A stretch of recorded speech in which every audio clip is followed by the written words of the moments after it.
welcome to the Red Dirt Road podcast. Back here, Marshall Farnsworth, your host, with Alex Breitenbach. We are talking about the Garth Brooks, The Road I'm On, Netflix special, episode 1 today. We've got 2 episodes. They're long episodes, about an hour and a half each. So we got episode 1 today. It was released earlier this year, and this is the first time we are reviewing a Netflix special or anything like that that's kind of a film. But this guy, Garth Brooks, I think the best-selling country artist ever. So you got to go over something like this. So I'm going to kind of buzz through. I got like 3 pages of bullet points here. This thing was like jam-packed, and it talked about his life and stuff, but it kind of kept going back to this concert that they're having in St. Louis, Missouri. It says a record-breaking concert in February 2019. And so probably, I'm guessing at the end of the second episode, they'll get to actually that concert. Right now, they're just talking like before the concert. So it has Garth Brooks starts out, he's pumping up the stage crew before the concert. Talks about it being this record-breaking concert. It's got that little intro thing. And then it goes over to Goodlettsville, Tennessee. Never heard of this place, where Garth Brooks calls The Point. This place where he's got like a little pavilion thing and a campfire. That's about it. A little chalet there. That's pretty cool. Yeah, and you can kind of see the trees and stuff. It's kind of at this higher point. Talks about his family. Talks about the handshake talk from his dad. It says that Garth Brooks, born in Yukon, Oklahoma, mentions his 5 siblings. His mom was a singer. His dad, he says, ran a tight shift. This was interesting. It says Garth Brooks threw javelin at Oklahoma State, which I ran track, did not do javelin, but that was pretty interesting. I never would have did not think he was the athletic-looking type. So well, that was interesting. What's interesting about that, if I could just butt in here, is he did mention that, you know, one of the things that his dad instilled in him was like, his dad sat him down, had a talk with him. He's like, I don't care if it's like the chess team or whatever, but you're going to play on a team.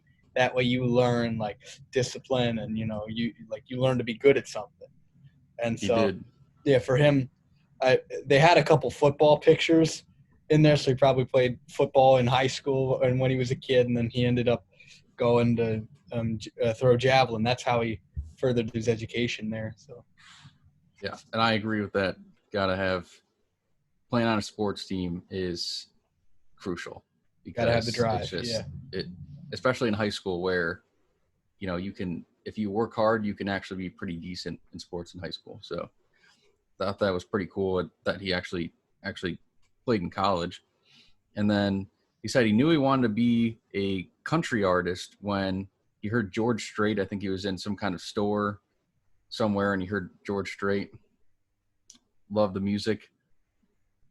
Oh yeah. He says that his college roommate told him his college roommate was talking about some kind of story about meeting Garth Brooks, and that he's been warming him up on the tour. They mentioned this place called the Tumbleweed, where Garth Brooks met his former wife, his first wife. Sounds like a interesting place.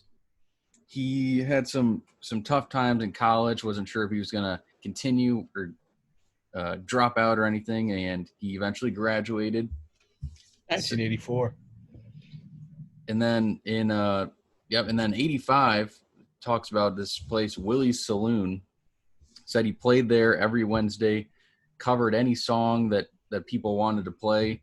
He would play it, and he would play it very enthusiastically. They talked about. People absolutely loved watching him, and they had at that point funded him to move to Nashville. So he moves to Nashville and says that, you know, he's talking to someone, and they basically were not going to pay him much. They were not going to pay him even as much as he was getting back in his whatever town in Oklahoma.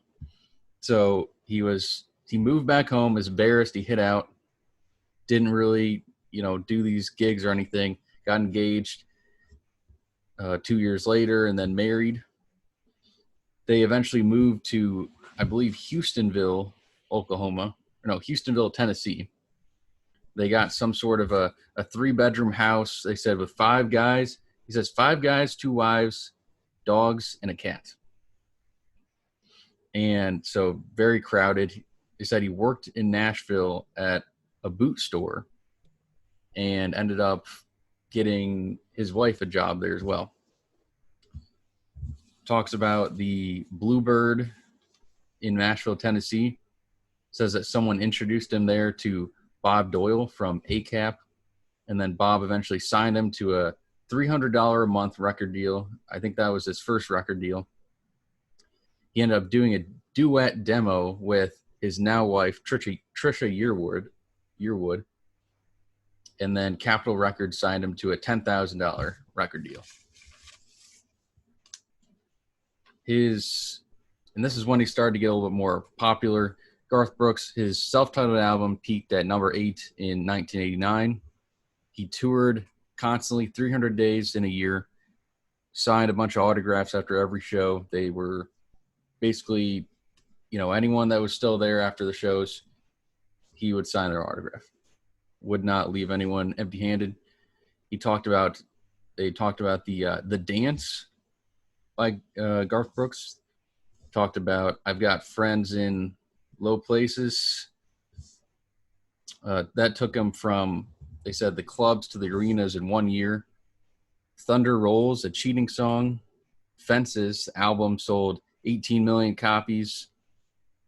The third album competed against all genres and stayed at many weeks at number 1.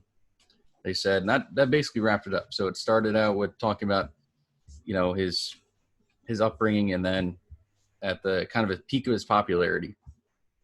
So what do you think about this so far? Honestly, I'm loving it, and I love the fact that I honestly really love the way that this documentary was shot. Number one, like the screenplay and all the different camera angles and the way they portray it, and the presentation is unbelievable to begin with. And number two, I will say that this documentary is long overdue. I have been waiting for the day that they bring up and do something on the life of country music icons and stuff. And Garth Brooks is the perfect person to do this for, because Garth Brooks is such a multifaceted person. You see him back then when he used to wear the cowboy hat. Now he wears a snapback and a polo shirt or whatever. It doesn't matter. And he's just got that stage presence. When he walks on the stage, everybody just goes berserk, and it's awesome. But I think that it's important that they show, the meager beginnings, in this documentary film. I think it's really cool that they show the farm and the point, where he goes for his thoughtful spot. He lights a fire and he's sitting there. He's like, this is where all the questions get answered and where all the songs get written. And that's awesome that they, were able to show us the place for his inspiration. And I really did enjoy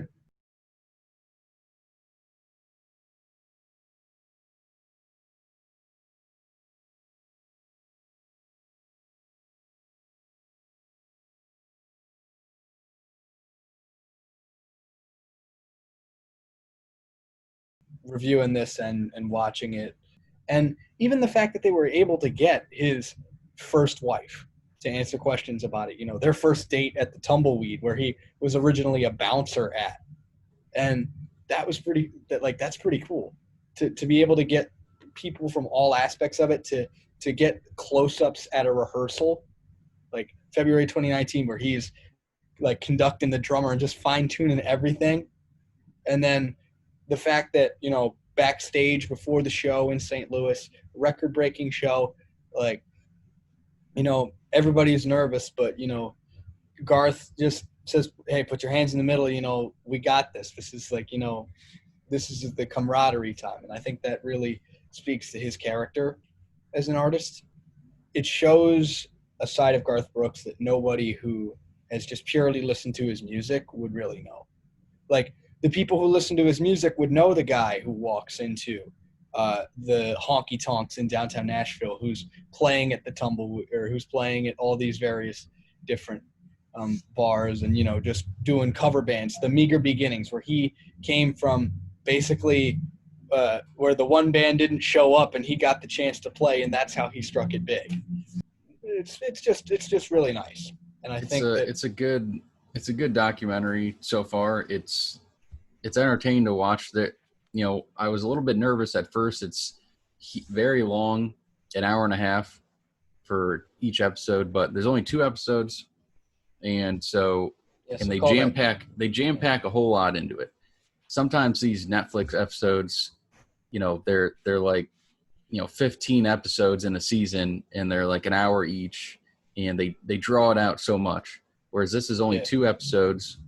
They're an hour and a half each, very long, but they're talking about one of the most successful artists of all time. So there's a lot of content in it. Definitely recommend it.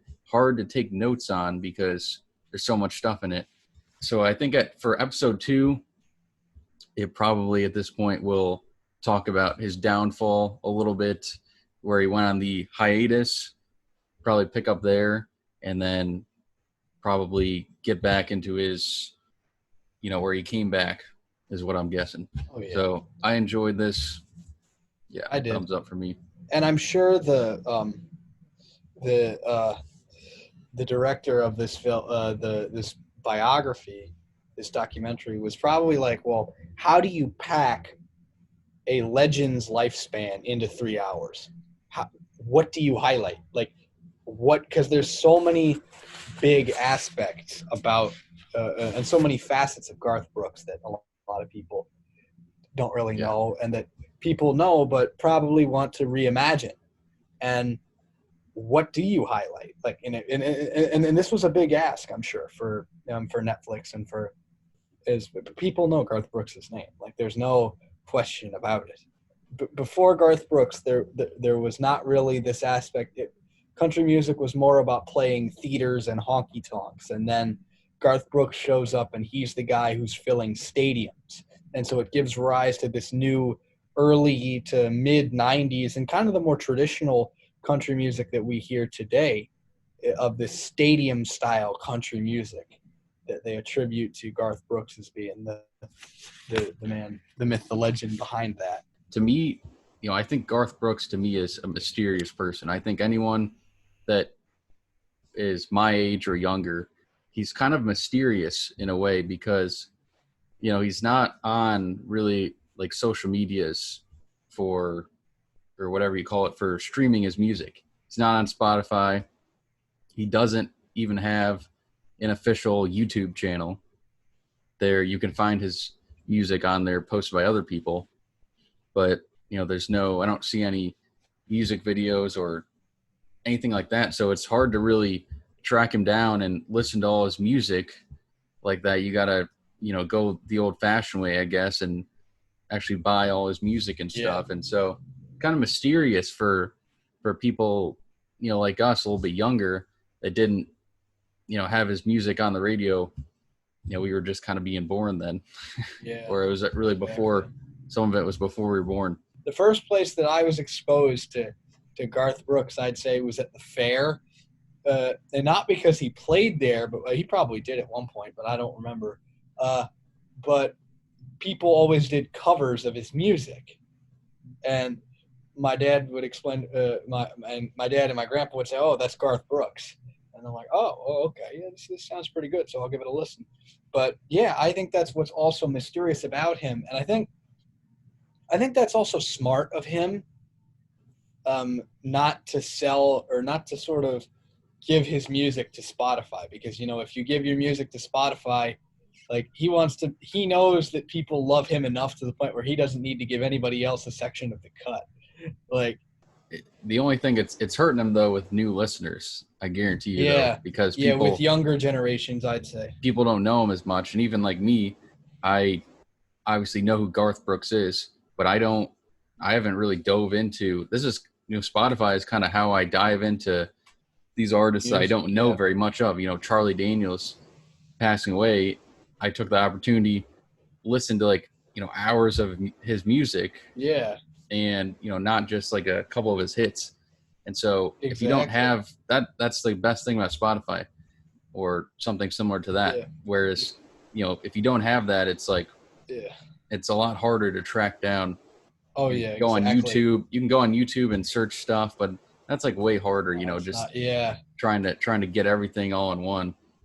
yeah, I'd agree. And I think also part of the big thing for me is that Prime Country on Sirius XM is a channel devoted solely to 80s and 90s country, and they play largely Garth Brooks music, and like Neil McCoy and all of the other 80s, 90s guys, like George Strait. Um, and it is definitely that is a place where, and I didn't subscribe to Sirius XM until this year. So that's definitely the place where I find a lot more of his music, because nobody plays it on the mainstream radio, because it doesn't really, because I'm sure younger listeners today, probably nobody would know it unless you played Friends in Low Places. Probably nobody would know it's Garth Brooks, which is a shame. But like that being said, he also sells out the his concerts instantaneously. Like I was looking at his his website here, and he's got like of the events that he has planned, he has very few, but his next one is he's going to Charlotte, Vegas, and he's going to Cincinnati next May. So I think I'm gonna go Huh. there. But Might have to plan out something for that. yeah, exactly. But it said it says that he's just setting records here and there, because like Charlotte, North Carolina, it says over 74,000 tickets sold in 90 minutes, or in under 90 minutes. It's the largest paid crowd in the history of the stadium. So Dang. that is, Yeah, I believe he is the number 2 best-selling artist of all time, behind the Beatles, oh, for all genres for album sales. That is going to be a wrap for episode 1. We will see you guys next time on the Red Dirt Road podcast.